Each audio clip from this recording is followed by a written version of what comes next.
Hello there, my name is Ismas. Welcome to another Blender tutorial. So as you know, I make 3D models in Blender so that I can sell them on my CG Trader account. And last time I created, I think a few days ago, I created this Henken bottle, and it sold for, I think it was, I have it up for $5, but because of the discount, it's being offered at $3. So I made a sale on that, and I got about $2.25 after their commission and taxes and what. So I thought every time I make a sale of a model, I try to capitalize on that and make something related to that model. So since this one sold, I thought I could do something related to that, and I went with a ciroc bottle just to go to follow up with the same theme of beers and vodkas. So yeah, this is the reference image I used, and this is the render, one of the render images I was able to get from what I made. And so this is the model here, and let me change to rendered mode. So it's a bit slow, and let me just show you the rendered images. So yeah, we have this and that. Yeah, I think the renders came out better. Good, they came out good, I think. Yeah, so this is going to be a time-lapse video, but I will try to explain what I'm doing as the time-lapse goes on. Yes, so let's continue. So what I did is start with a reference image that I used as a background image, and then added a circle mesh and started extruding it. So I reduced the number of vertices to about 8 so that I don't end up with a lot of resolution. Mostly because if you use a lot of resolution, you're going to have some issues when you come to make that blue ball that is protruding out of the bottle, what I'm creating right there, because I didn't want to use, I usually don't like to use booleans when I can get away without using them. And so I just add a circle and then connect it to the different faces that or edges that are already on the mesh, without using any booleans. And the less resolution you have on in a mesh, the better, because you can easily connect different parts of the mesh you have added. And you can see we have achieved what would take a while to achieve with booleans. And we still had control over the topology, or the way the edge flow, and without having a messed up mesh that usually booleans give you. And yeah, so here I'm continuing, and so I added a solid, the solid modifier, just to give it some depth, to give the bottle some depth. And so I'm closing up that gap, that's hole between there, that was left, because I need to extrude this out, but the inside part should not be should not have that hole. So yeah, so you see there, I thought I could just extrude that circle, but I found that it was not going to be very well curved. So I instead used a mesh, a sphere mesh, and then connected it using the F. So you just select 2 rings and then hit F to connect them, as you see there, to make them into one mesh. And here I'm just adding an extra loops, just to make those areas sharper. And now we are getting to the bottle cap, and yeah, so you can see it's basically the same steps repeated, and just a few variations there and there to achieve what you want. And just adding a few extra loops to get those sharp rings. And yeah, the closer those rings are, the more crisp that edge will be. But when you move them a little bit far, a good distance from themselves,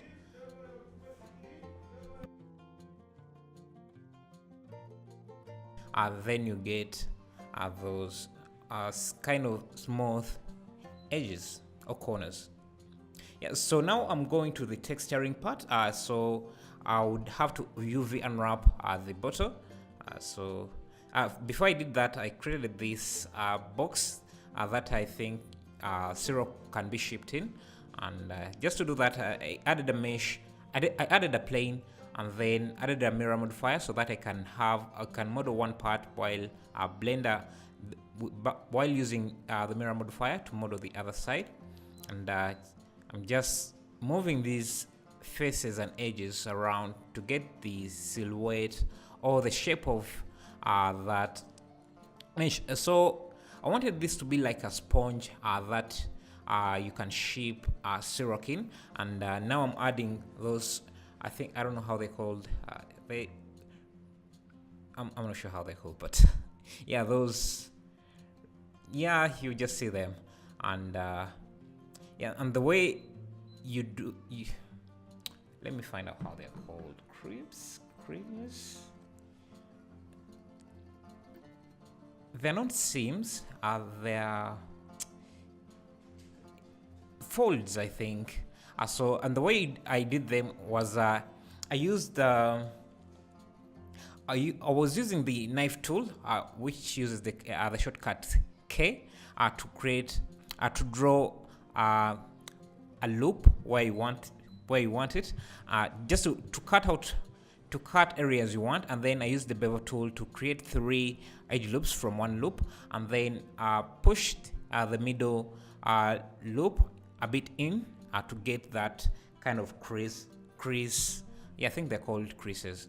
So a bit inside, and yes, to achieve that kind of folding in that whatever it is.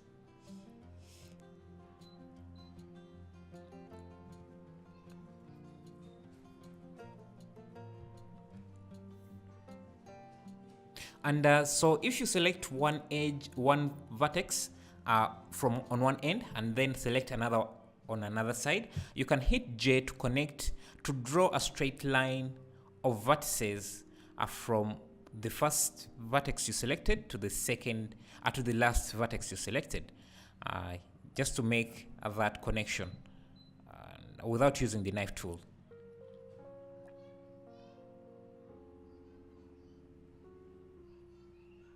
And now I'm just adding some edge seams, just so that I can start doing the UV unwrapping and texturing. So yeah, now I went into Photoshop to create this branding, ciroc branding and everything. This is self-explanatory if you know how to use Photoshop, and since this is a Blender tutorial, I will just keep quiet here and let you see what I did.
So here I made 2 textures. One would be for the colors, for the branding, and on the bottle you will see some kind of bumps.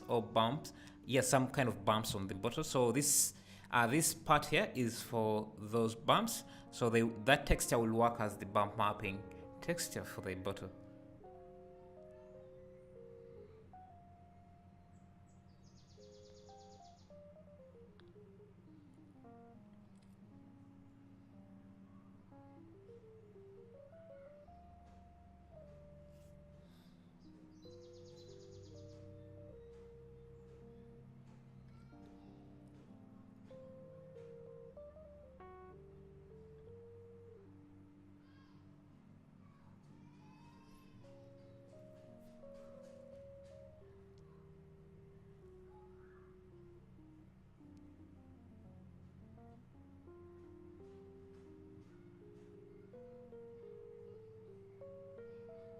Okay, now it's time to add other materials.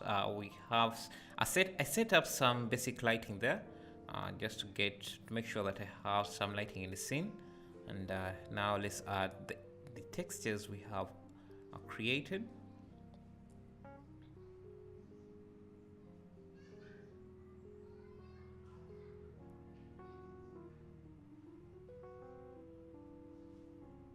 You can see I'm using the principal shader here, and yeah, I'm using the principal shader as my shader here because it's the easiest shader to use. And now I'm fixing the lighting a bit so that I have better lighting for this part. And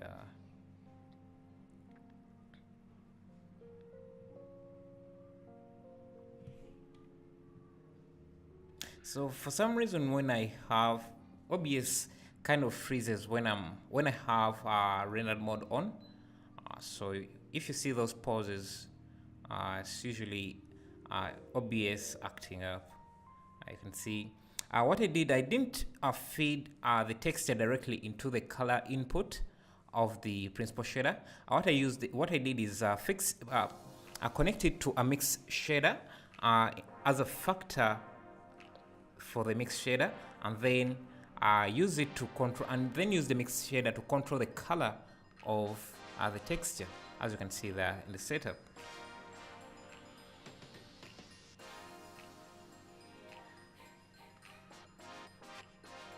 Now I'm trying to make that colored glass. The way I did that is I used the gradient texture. If you go into your texture inputs, you will find the gradient texture, and then to give color to that gradient, I use the color ramp, which is found in, I think, the convert input convert field. When you hold down Shift A to add an input, you will find it there, I think. Yeah. So here I come back to Photoshop to fix the textures a bit, just to make sure that I get exactly what I want. And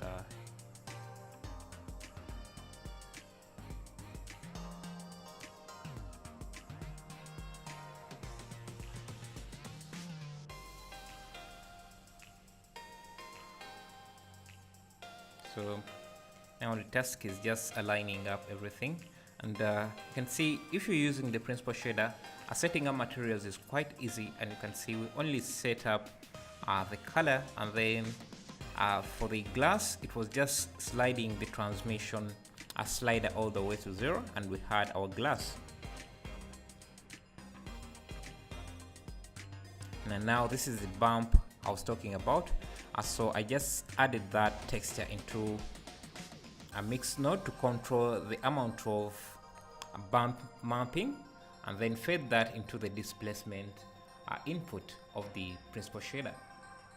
And now for the bottle cap, I just use the same texture, and then UV unwrap the texture, the object, and move the UV textures on top of the text of the ciroc logo, and then connect that into the principal shader.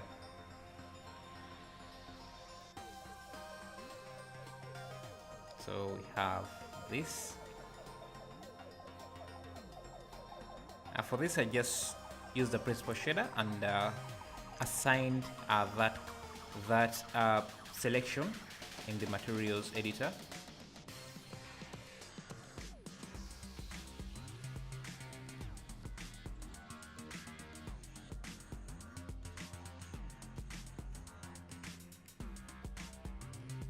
So now I think because the bottle was lying down, the vodka would be slanting at an angle. When a bottle is lying down, liquids just flow differently. So this is what I'm trying to achieve here. So for this time, I used the Boolean modifier to cut out that area where the liquid would not, where there would be a gap in the liquid. So I'm not sure how to explain this better, but I think if you follow the tutorial, it should make sense.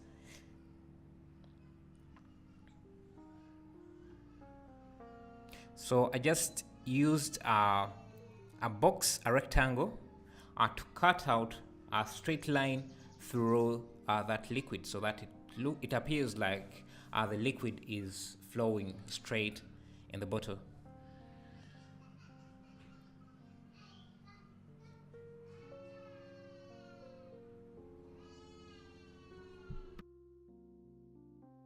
And now we are going to texture the box. So I got some patterns that I could use as a texture, and I change the colors a bit using the color ramp, and the mix node modifier, the mix node, RGB node, also helped me a bit to change the colors.